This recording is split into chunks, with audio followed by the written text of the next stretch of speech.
İmamlarımızdan rəvayət olunub ki, bu ayda çalışın, Quran oxumağa meyl eləyin. Və buyurub ki, o şəxslər sizin ən xeyirlinizdir ki, Quranı təlim eləyərlər, təlim alarlar və öyrədərlər. Həmçinin sədaqə vermək, möminləri bağışlamaq, İmam Hüseyin əleyhissalamın ziyarəti, o cümlədən bu ayda hər gecə 2 rükət namaz var.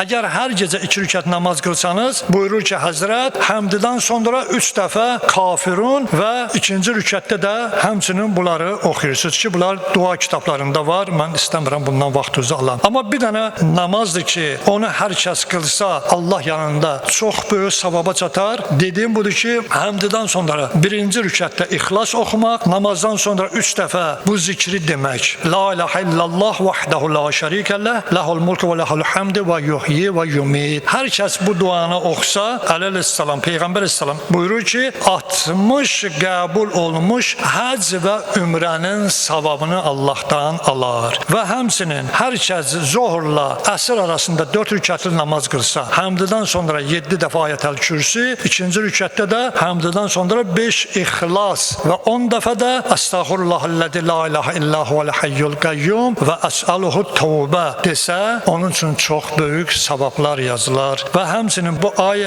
ən əzəmətli günlərdəndir ki, Mövla-i Müttəqiyanın doğum günü, imamlarımızın doğum günüdür. Bu ay bir fürsətdir ki, inşallah bu ayı əldən verməyək.